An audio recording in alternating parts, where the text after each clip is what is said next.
Je suis un voyageur dans le temps. Enfin, je l'étais. Là, je suis coincé. En 1969. On est coincé. Il m'a promis de voyager dans le temps et dans l'espace, et là je dois bosser dans une boutique et je dois le supporter. Martha, Oh, pardon. J'ai déjà vu ce passage. c'est fort possible. 1969, vous voulez dire que c'est de là que vous nous parlez? J'en ai bien peur. Mais vous répondez à mes questions. Vous ne pouvez pas savoir ce que je vais dire 40 ans avant que je ne le dise. 38. Ah, attendez, je vais tout noter. Je vais rajouter vos répliques. Mais comment? Comment est-ce que c'est possible? Dites-le moi. Pas si vite. Oui, les gens ne comprennent pas la notion de temps. Ce n'est pas ce que vous imaginez. Alors c'est quoi? C'est compliqué. Expliquez-moi. C'est très compliqué. Je suis intelligente, je vous écoute, ne soyez pas condescendant avec moi parce que des gens sont morts et ça ne me fait pas plaisir. Alors expliquez-moi.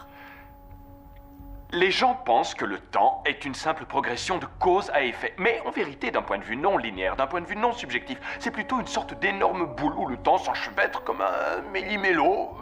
Très complexe. Ce passage aussi, je le connais. Vous aviez dit que cette phrase vous avait échappé. C'est vrai, pardon, ça m'a échappé. La prochaine chose que vous allez dire, c'est oui, je vous entends. Oui, je vous entends. C'est absolument impossible. Non, c'est génial. Je ne vous entends pas vraiment, mais je sais exactement ce que vous allez dire. Cette réplique me donne toujours la chair de poule. Comment faites-vous pour savoir ce que je vais dire? Regardez sur votre gauche. Qu'est-ce qu'il veut dire par « regardez sur votre gauche » J'écris cette phrase des milliers de fois sur les forums. C'est sûrement une déclaration politique. Il est en train de parler de vous. Qu'est-ce que vous faites? Je rajoute toutes vos répliques. Ça me permet de compléter le manuscrit et d'avoir enfin la conversation en entier. Attendez que je le mette sur le net, je vais faire exploser l'audience sur les forums. J'ai une copie complète du manuscrit. Elle est sur mon prompteur. Comment pouvez-vous avoir une copie du manuscrit? Il est en train de l'écrire. Je vous l'ai dit, je suis un voyageur dans le temps. Je l'ai eu dans le futur. D'accord, laissez-moi récapituler. Vous êtes en train de lire à haute voix le manuscrit d'une conversation que vous êtes en train d'avoir. Ouais, en quelque sorte, le temps s'enchevêtre en un méli-mélo. D'accord, oublions ça. Vous savez écrire en sténo. Et alors? Ce qui compte, c'est qu'on puisse communiquer. On a un énorme problème maintenant. Ils ont pris la cabine bleue, n'est-ce pas? Les anges ont la cabine téléphonique. Les anges ont la cabine téléphonique, c'est ma préférée, celle-là je l'ai faite imprimer sur un t-shirt.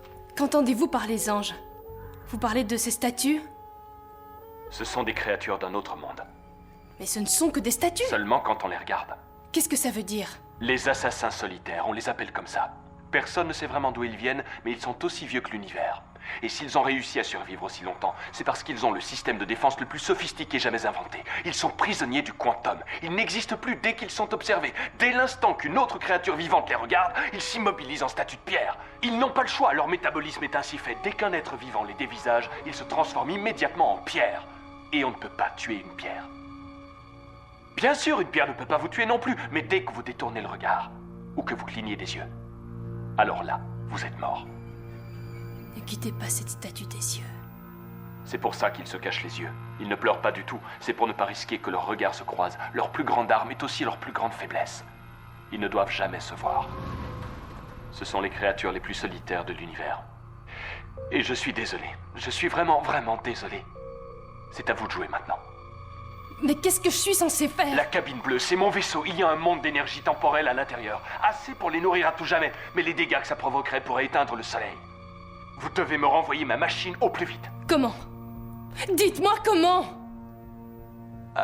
C'est tout, j'en ai bien peur. Il n'y a plus rien d'écrit sur le manuscrit. C'est la dernière phrase que j'ai. J'ignore ce qui vous a empêché de parler, mais je peux le deviner. Ils arrivent. Les anges se rapprochent de vous. N'oubliez pas, car votre vie en dépend. Ne clignez pas des yeux. N'y pensez même pas. Clignez et vous êtes morte. Ils sont rapides, bien plus rapides que vous ne le croyez. Ne leur tournez pas le dos. Ne regardez pas ailleurs. Et surtout, ne clignez pas. Bonne chance.